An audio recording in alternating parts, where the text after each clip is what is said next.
First of all, though, let's talk to Lord Robathan. He's a former Conservative Government Minister as a Tory MP, Andrew Robathan, and he joins us now. Good morning to you. Good morning. Thank you so much for joining us. Just first of all, I want to ask you about the illegal migration bill. It's set to become law, to get Royal assent after a bit of ping-pong. The House of Commons last night defeating some of the Lord's amendments, the likes of the Archbishop of Canterbury, Justin Welby and others, and also actually some rebellions led by the likes of Theresa May, former Prime Minister and Home Secretary, of course. Lord's votes again last night. Now that ping-pong is over and the House of Commons has asserted its primacy on this issue. Is that a big victory for Rishi Sunak, and is that bill going to change anything? Well, first of all, I mean, we were up until midnight or whatever voting on this and finally defeating it. I think one needs to understand that the government has been told, we've been told, we've got to do something about this. And every time the government tries to do something about it, the opposition says, oh, we can't do that. We have to do something about it. And this is not perfect. I accept it's not perfect, but it's not a bad deal. Well, we're constantly told you can't do that because it's against the law. But people, but people treat the law as if it's some sacrosanct thing, as opposed to something that is made by our elected representatives. Julia, you're absolutely right. And there are all sorts of issues about the European Court of Human Rights, etc., etc. But the point is that the people of this country want us to stop this illegal migration. It is illegal. People have tried telling me it's not illegal. I think Section 24 of the 1971 Immigration Act means that coming across that way is illegal. And then there are people saying, oh, but we mustn't be nasty to them. They're breaking the law. They're breaking the law. These are decent people crossing the Channel mostly who want to better their lives. But how many more are we going to take? Yeah. And that has to be the question. And we must not let people flout our law and throw it back in our faces. Well, this is it. I mean, we're talking about tens of thousands, largely young men, largely people who throw away their documentation, who are coming from a perfectly safe country. I was just in France last week. Absolutely lovely place. Going back again later in August. Absolutely lovely. You came back. You're allowed out. Good Lord, no. Totally safe. It's absolute nonsense. But this is the thing, isn't it? I mean, and we know this is where the public are, and we know that an awful lot of certainly the Bleeding Hearters, the Labour and the Lib Dems, and many in the media think this is all just outrageous and terrible, but they are out of touch even with their own voters. We know that even many Labour voters are concerned about this. So look, this bill becomes law. Realistically, we're not going to be seeing any of these migrants actually being removed to Rwanda or anywhere else. And even once they can remove them to Rwanda, it's going to be hundreds, not tens of thousands. So is this going to be enough, or is this more about a signal? Because when Rishi Sunak promised in January, stop the boat, he used those words, he stood on a podium, stop the boats. He isn't going to do that. Well, no, I think the bill, as I said, is not a perfect bill. I don't pretend it is, and there are all sorts of issues about it. But by trying to change it, people are trying to destroy it. The whole idea of the bill is a deterrent. It's a signal, if you like. It's a deterrent that people say, well, actually, hold on, I might get sent to Rwanda, and I'm sure a few people will get sent to Rwanda, and that will the message will get around social media or whatever, and people will say, well, actually, perhaps it's not worth paying £5,000 to cross the Channel in dangerous circumstances. I will see if I can't perhaps stay in France or perhaps even go home. And look, these are people that want to better themselves. I understand that. Yeah. But how many more people are we going to let come into this country across the Channel to put pressure on our health service, on our roads, on our schools, everything like this? And we must stop it. And God willing, we'll be able to with this bill. And as I said, if it's the greatest success would be if nobody ever goes to Rwanda because they just stop coming. Yeah, absolutely. I completely agree with you more. Anyone else who does arrive, though, is likely to end up on the Bibby Stockholm. Well, 500 single adult male asylum seekers will under the Home Office plan.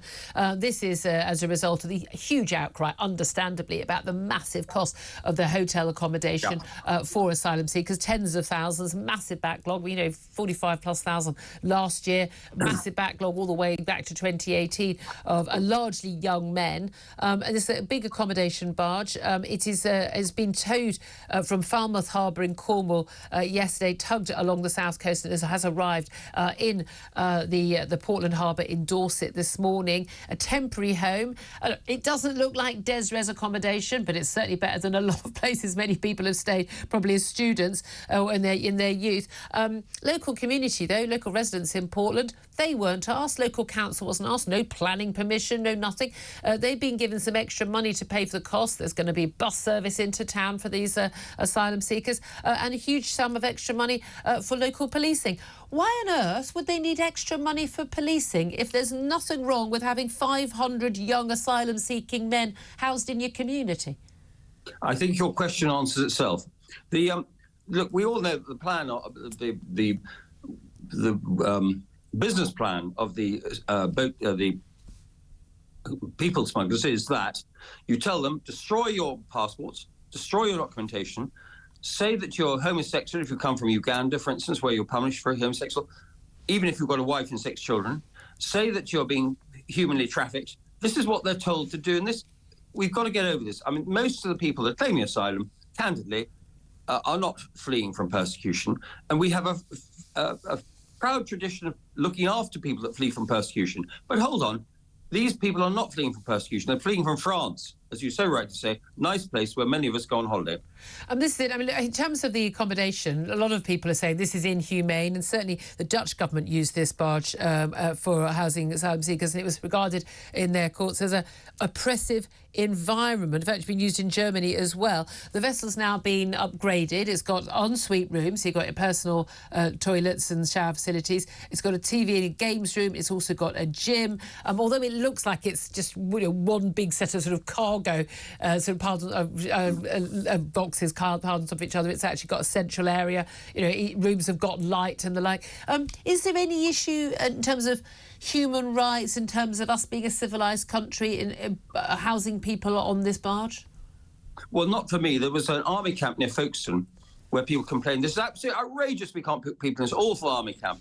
Well, I stayed in it with all my soldiers, and nobody complained when I was there. We were perfectly happy staying there, and there were no issues raised in Parliament about it. And now, when we put asylum seekers in there, we say it's disgraceful. They haven't got res, I don't know, ensuite, all this sort of thing. What nonsense. Look, if you people come here from a tent on the beach in Calais, if people are genuinely asylum seekers from fleeing from persecution, they deserve looking after. Most of these people are coming here to better themselves, and I'm afraid we should say, I'm sorry, you can't come here because we have not got space. Can I ask you finally, though, for the people of this town, Portland Harbour, who are getting these migrants, a lot of people say, well, we have to house them somewhere. The reality is they're not housed in the sort of places where most of the people who speak out on this are. They're not housed in the Oxfords, the Cambridges, in the leafy parts of North London, where I'm glad to live myself. But they're not housed in those areas, are they? A lot of the people who say, oh, this is outrageous, why is everyone's just racist and bigoted not wanting these people here. But they're never moved in next door to, the Labour leader, are they? Yeah. Yes, Starmer, for instance, yes. No, they're not. Ed Davey. No, you're absolutely right. And it is the hard-working people of this country who want us to take action. They're the people that suffer in the inability to get the children in school, inability to get on waiting lists in NHS, all this sort of thing. We need to deal with this. The government is making a step forward, and we are thwarted at every turn by the opposition. At last, we have managed to defeat the opposition in the Lords. God willing, this will have a serious impact. Lord Robathan, appreciate you joining us, former Government Minister, someone who's spoken out many times on this issue.